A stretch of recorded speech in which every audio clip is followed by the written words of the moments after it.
السلام عليكم مشاهدي الكرام، مرحبا بكم في فيديو جديد على قناة شي وسعدية المدن. ان شاء الله دائما تكونوا في احوال طيبة وفي احسن الاحوال. اليوم في هذا الفيديو غادي نشارك معكم تفاصيل التحضير ديال هذه الحلوى ديال البونيسي اللي كتجي هكا بالمذاق او بالنكهه ديال البيستاش بطريقه اللي جد مبسطه كيف دائما متعودين معايا في وصفات اللي كنشاركها معكم.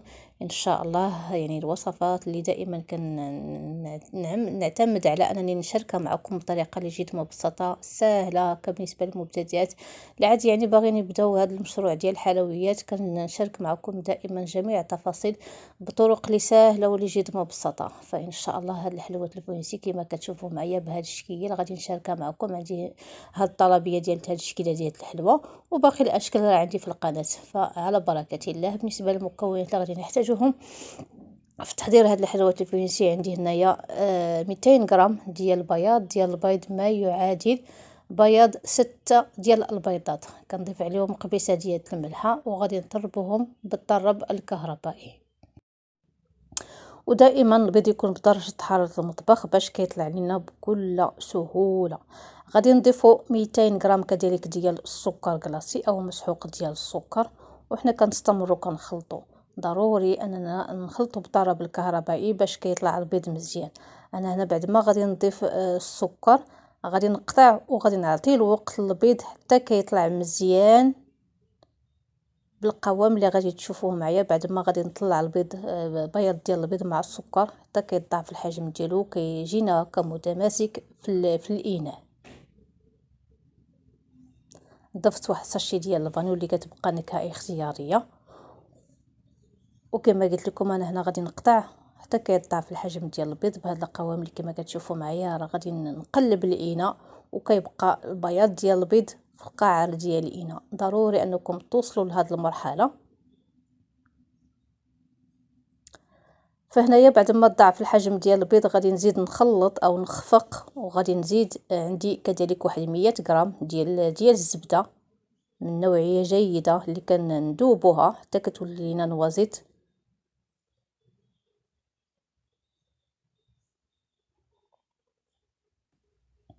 وملي نبغيو نضيفوها كنصفيوها كما كتشوفوا معايا ونضيفوها يعني بارده، يعني ما نضيفوهاش وهي سخونه، دافئه. وغادي نزيدو نخلطوا الكل مزيان حتى كنخلطوا هاد المكونات مزيان حتى كنخلطوا الزبده مع هاد البياض ديال البيض اللي طلعناه مع السكر.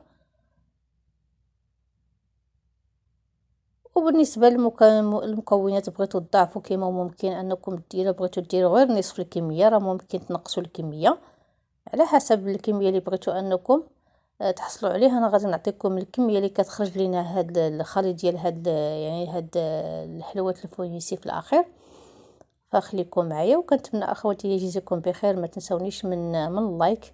وهنايا بعد ما خلطت الكل مزيان عندي هنايا بالنسبه للمكونات الناشفه عندي واحد 75 غرام ديال اللوز، بودرة اللوز اللي كنضيف عليها واحد تقريبا كذلك 75 كذلك ديال الدقيق، واحد راس ملعقه فقط غير ديال الخميره ديال الحلوى، يعني ما يعادل واحد 4 غرام ديال خميره الحلوى.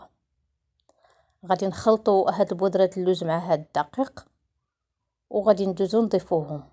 كنضيفوهم على دفعات وحنا كنخلطوا غير بالطرب اليدوي.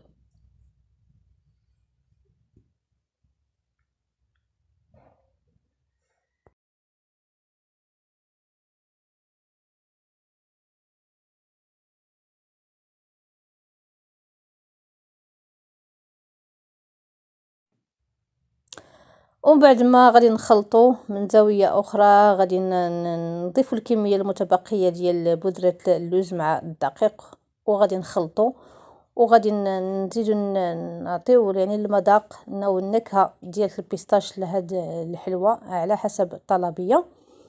بغيتو نتوما تقسموا الخليط وتنكهوا يعني بنكهات يعني تشكلوا اشكال فراه ممكن. بالنسبه لهذا الخليط راه غادي تشكلوا منه بلاطو مشكل على حسب يعني النكهات اللي نتوما استعملتوها وعلى حسب الشكل ديال الليمون ديال اللي غادي تستعملوه.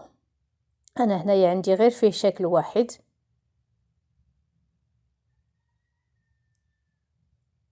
وهنا كما كتشوفوا معايا بعد ما حصلت على هاد القوام اللي كما كتلاحظوا غادي نزيدو كما قلت لكم النكهه ديال البيستاش، وغادي نزيد معاه شويه ديال الملون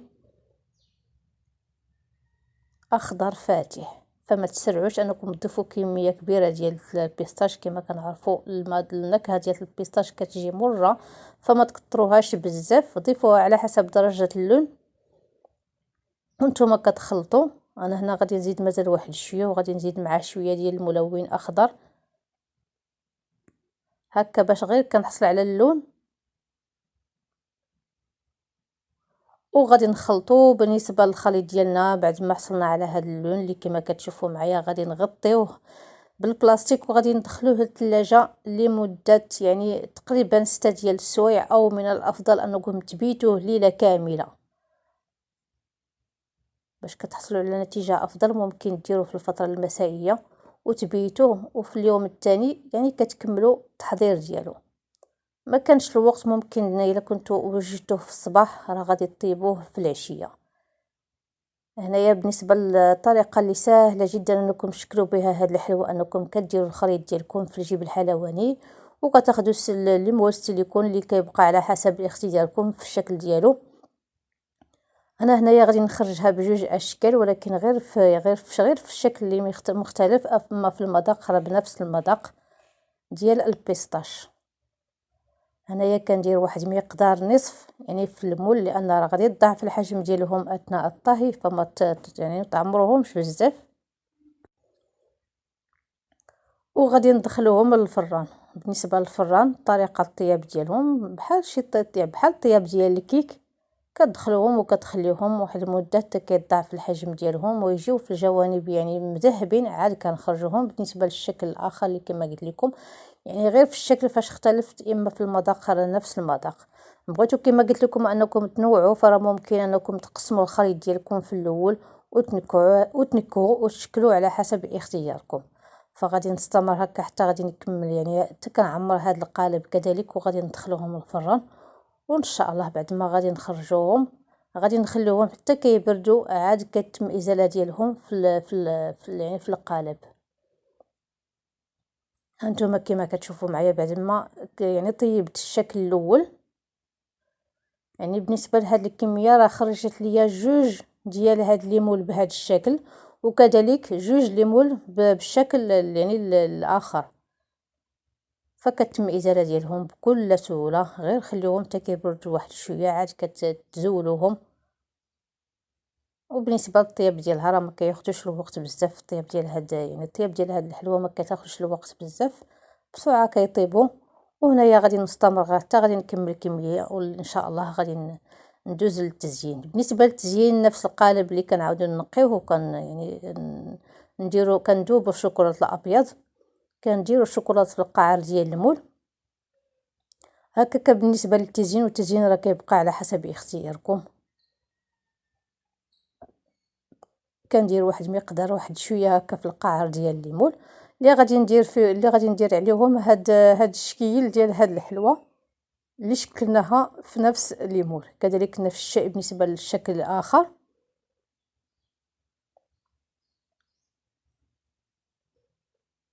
غادي نديرو الحلوه ديالتنا وغادي نضغطو واحد شويه هكا. بالنسبه للشوكه اللي درناها في المول كنضربو واحد شويه باش يعني كيهبط لينا القعر ديال المول،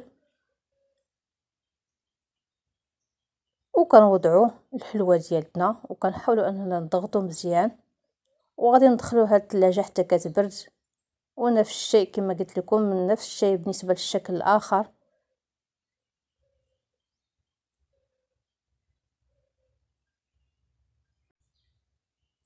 كنتمنى اخوتي لي يجزيكم بخير. ما تنسونيش من التشجيعات ديالكم، لايك للفيديو وكذلك اشتراك في القناه لاول مره كيزور قناتي. وان شاء الله كنتمنى مزيد من تعاونكم معايا بدعمكم لقناتي بلايك واشتراك في القناه، وكذلك تعاونوا معايا بالبارطاجي مع احبابكم واصدقائكم.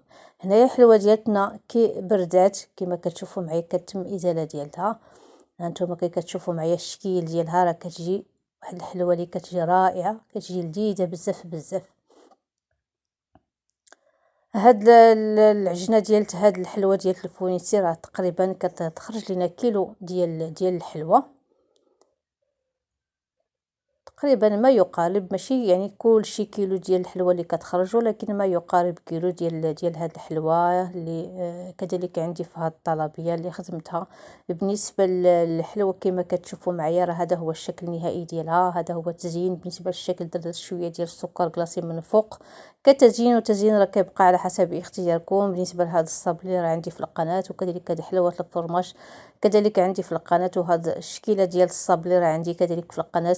ان شاء الله دخلوا وشوفوا تفاصيل التحضير ديالهم. بالنسبه للاخوات اللي مازال ما شافوش طريقه التحضير ديال هاد الشكيلات، فكانت هذه هي الطلبيه ديال هاد اليوم اللي شاركتها معكم، واللي كنتمنى تنال اعجابكم.